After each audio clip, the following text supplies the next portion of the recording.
여러분 안녕하십니까? 한범덕 TV 세상 한범덕입니다. 이안 크로포튼이라는 저널리스트가 쓴 위대한 세계사 50가지 이야기를 중심으로 말씀드리고 있는데요. 이번 시간에는 그 50가지에 대한 나머지 이야기를 뭉뚱그려서 한번 여러분에게 말씀드리고자 합니다.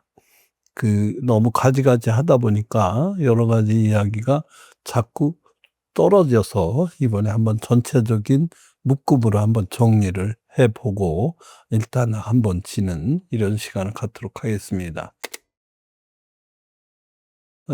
이안 크로프트는 세계사를 고대에서 중세를 한 묶음, 근데 이게 주로 비옥한 초성탈 지역, 농업이 시작된 그 지역에서 유럽으로 이렇게 나누고, 나머지는 6가지, 말하자면 인도, 중국, 일본, 몽골, 또 이 남아메리카의 잉카 아즈텍 제국, 그리고 아프리카의 사하라 사막을 전후해서 그 남쪽과 북쪽에 있는 그 아프리카도 왕국이 많았습니다.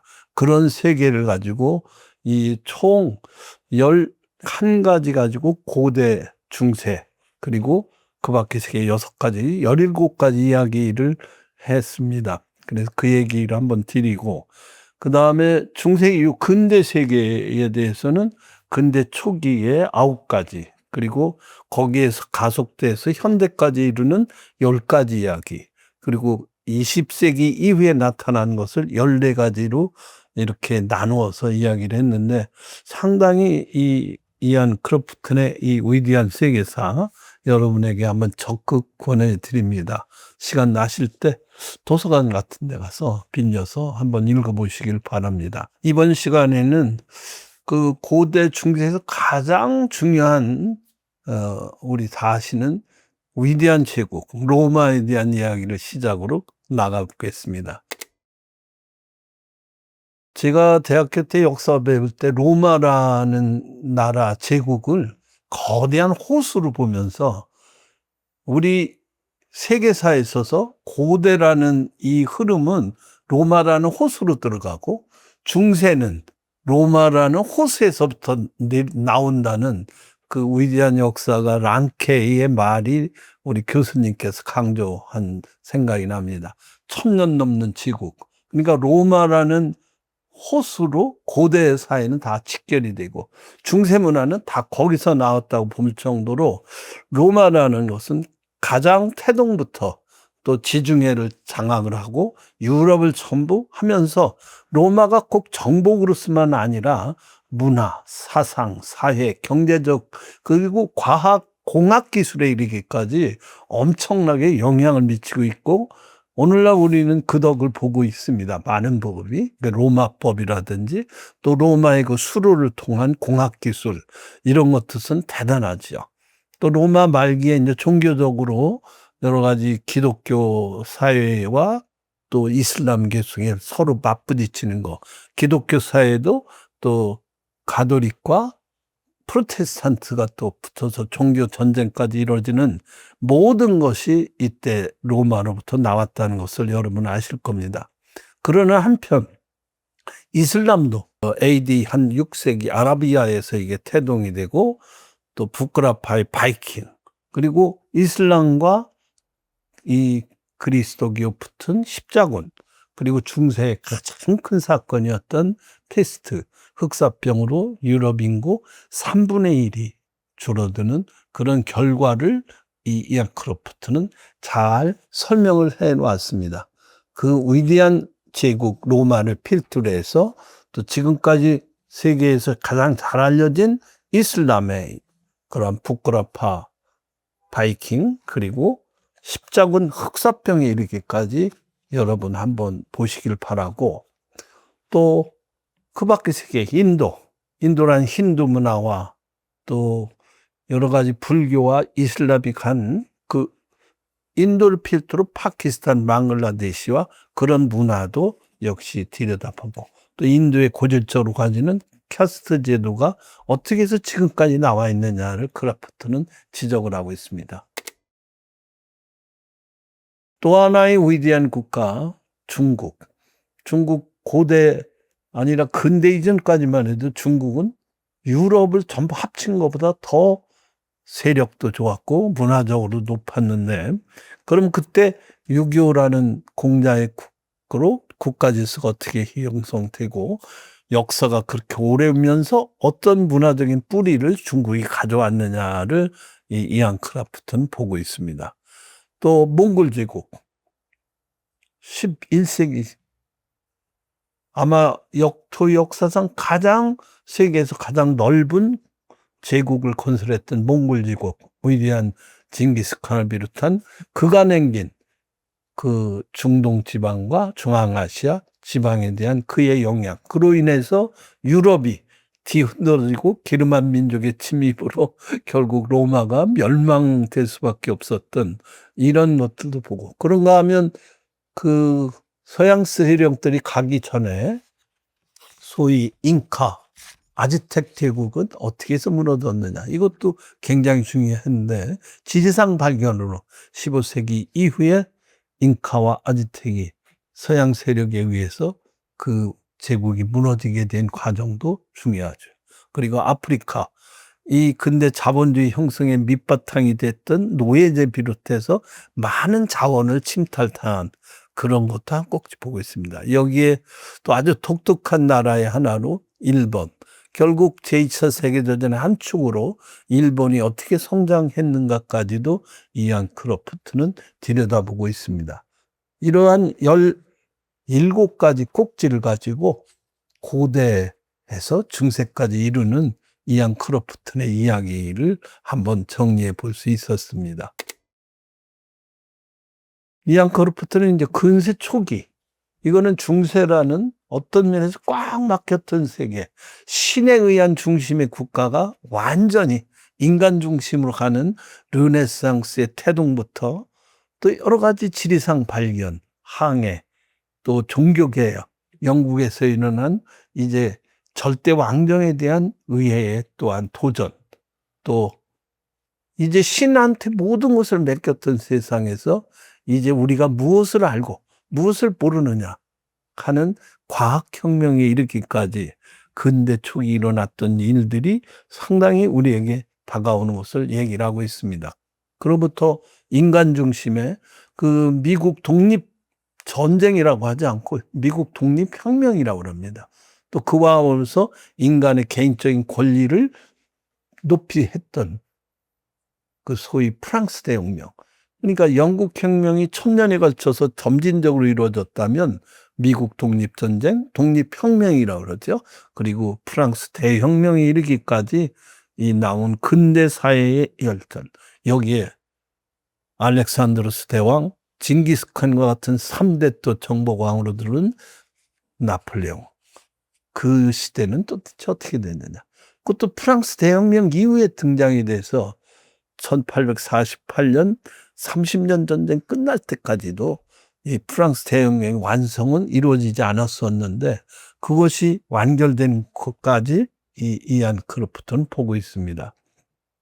그와 함께 개인의 권리, 의무, 개인에 대한 권리가 왕권에 비해서 이제 약하다가 서서히 이 중심으로 오는 세대에 더불어 같이 갈 수 있었던 것은 이제 과학혁명에 힘입어서 과학의 발견, 발전이 이제 우리 생활로 들어오는 산업혁명의 시대, 이제 농업시대가 산업시대, 소위 공장시대로 이제 변화되는 기틀을 보게 되는 그런 순간이 됩니다.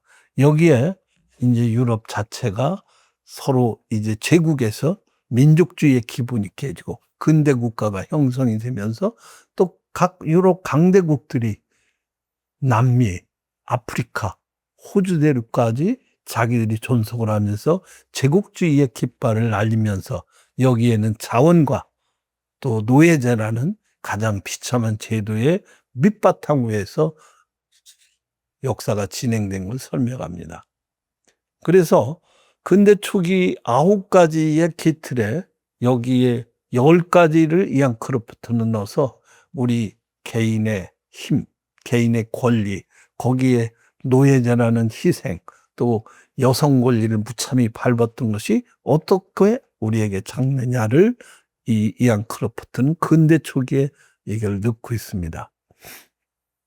그런 측면에서 또 하나의 축이 된 것은 미국의 팽창, 그 제국주의 영국에서부터 이제 민족주의가 싹트고 자기들 식민지에 공부했던 사람들이 훈련받은 엘리트 집단이 나타나면서 미국이 독립혁명을 일어나고, 또 결국 여러 가지 경제적인 원인도 있지만 근본적으로 노예제에 대한 여러 가지 이해관계 때문에 남북전쟁이 일어나면서 미국이 급받친 팽창을 하게 됩니다.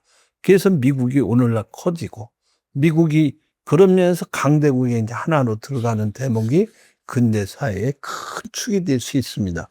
그래서 근대 초기에 이안 크로프트는 19가지 꼭지 가지고 어떻게 해서 이것이 우리에게 왔느냐, 이렇게 하면서 20세기 문턱으로 넘어가게 됩니다. 20세기 문턱에서 가장 중요한 것은 14가지 사건이지만 뭐니 해도 20세기 초기 1차 세계대전과 2차 세계대전입니다. 1차 세계대전은 그동안 많이 민족주의에 의해서 이렇게 각 민족에도 힘 있는 나라들이, 소위 영국의 전 지구를 힘든 팍스 브리테니카의 힘에 의해서 많은 나라를 결집했던 영국과 여기에 대립되어 있는 러시아, 영국과 러시아는 계속 대립됩니다. 러시아 자체는 또 봉건 질서에서 레닌을 비롯한 공산주의 세력들이 와서 재정을 무너뜨리는 급변하는 그 세력과 계속 부딪히게 돼서 그 같이 동조하는 그룹들이 있었습니다. 거기에 프랑스, 오스트리아, 러시아는 자기들끼리 또 힘에 의해서 자기들이 커야 되니까 그러한 것이 부딪힐 수밖에 없게 된 겁니다. 결국 독일에 의해서 독일이 나중에 통일이 돼가지고 독일 중심으로 오스트리아와 그 합쳐서 싸움이 돼버리니까 1차 세계대전은 기가 막힌 세계대전으로 일어났던 것입니다.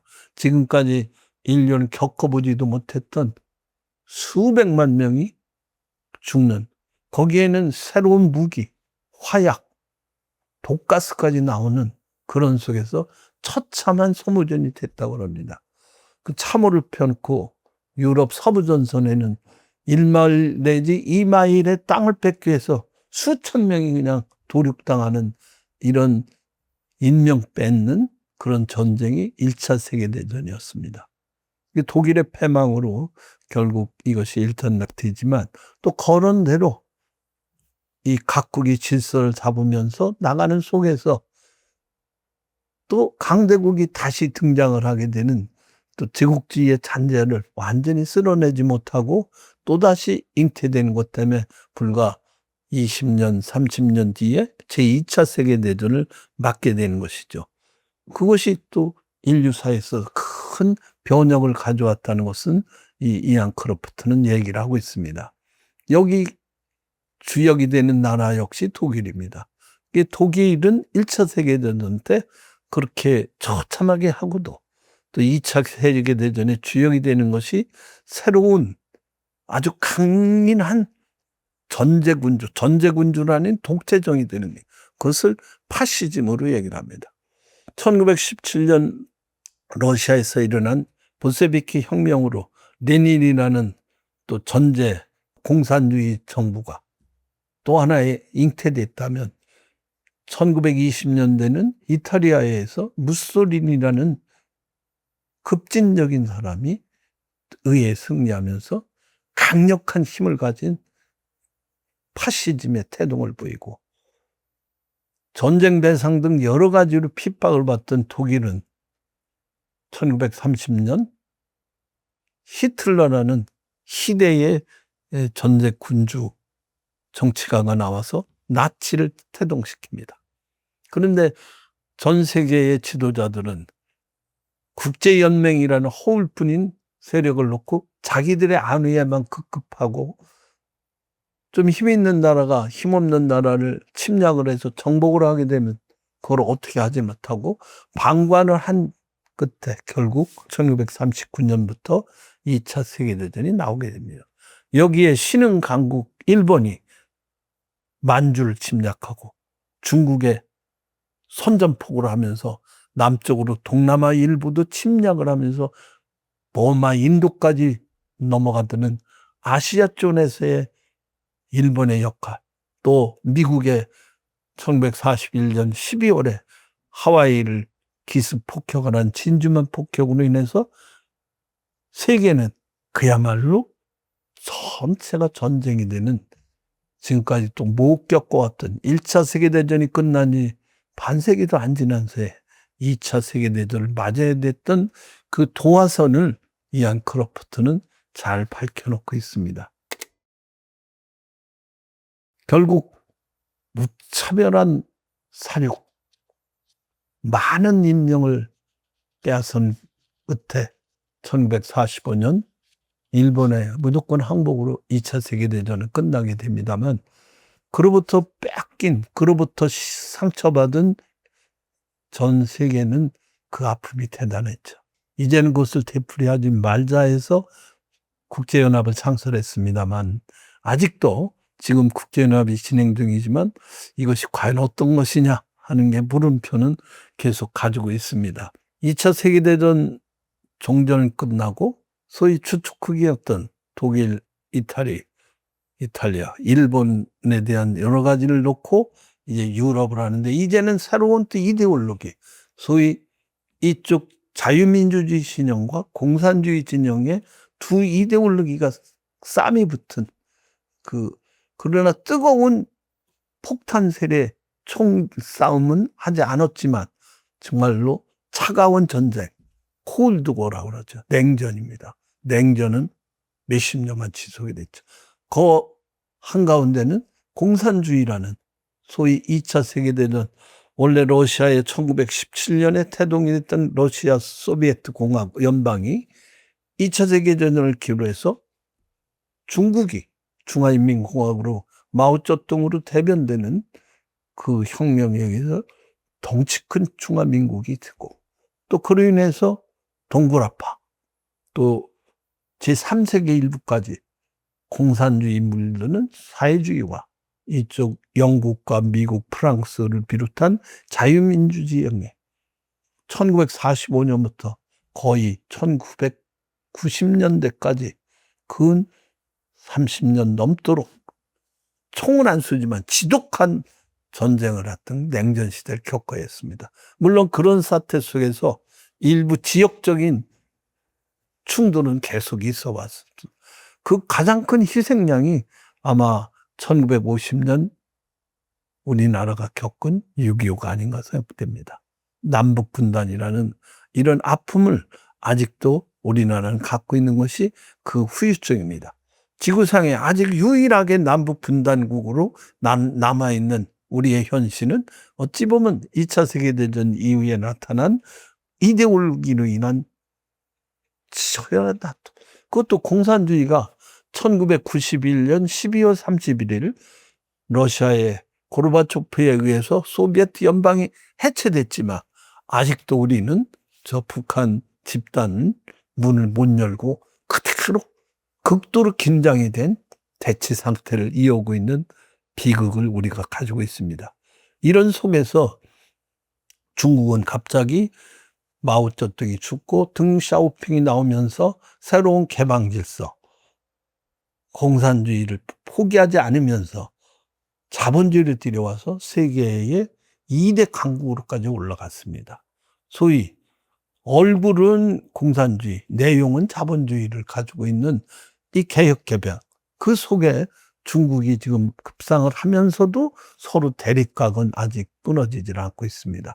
러시아 자체도 푸틴이라는 사람에 의해서 완벽한 자유주의는 아니고 허울만 자유주의 형태를 쓰면서 내용은 일당 독재로 가는 이런 현실로 아직까지 어려움을 겪고 있습니다. 특히 세계의 화약고라는 소위 이슬람 세력의 어떤 중동 지역과 그 팔레스타인 지역에 들어간 기독교 국가인, 유대교 국가인 이스라엘의 그 분쟁은 7, 8차례 있지만 아직도 진행형입니다. 21세기에 들어와서도 계속 그건 진행되고 있습니다.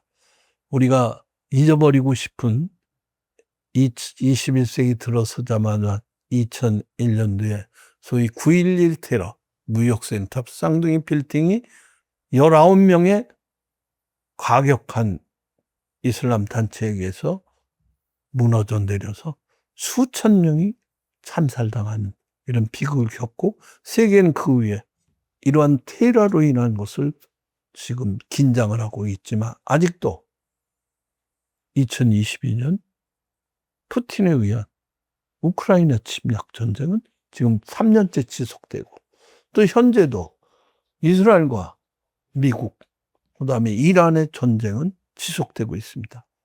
그 계속되는 속에 우리는 기름값이 올라서 경제적인 핍박을 받고 있는데도 아직도 이게 어떻게 해결되느냐를 모르고 있는 이 시점에 이안 크로프트는 숙제로 남기고 있습니다. 9.11 테러 이후에 과연 어떻게 될 것이냐. 그래서 쉬운 가지의 이 세계사의 여러 가지 이야기를 나름대로 특별히 그만의 노력으로, 그만의 시각으로 이 세계사를 정리를 해놓고 있습니다. 여러분도 한번 이 책을 보시고 지금 제가 말씀드린 고대에서부터 중세, 근대 초기, 또 근대에서 이루어지는 절대 왕정 전제 군주적인 무너짐 속에서 20세기로 들어와서 산업의 발달, 과학의 발달 속에 생활은 풍요롭게 되지만 서로의 생각이 다르기 때문에 1차 세계대전, 2차 세계대전이 일어나고, 그로 싹튼 이데올로기라는 것 때문에 공산주의는 무너졌지만 결국 또 양보할 수 없는 체제 전쟁, 국지전으로 이루어지고, 또 그것을 테러라는 이름으로 무차별하는 이 우리의 갈 길은 어디겠느냐. 이런 생각을 한번 해보시기 바랍니다. 앞으로 저희 한범덕 TV 세상에는 계속 이런 좋은 책을 찾아서 그 내용을 소개해드리고자 합니다.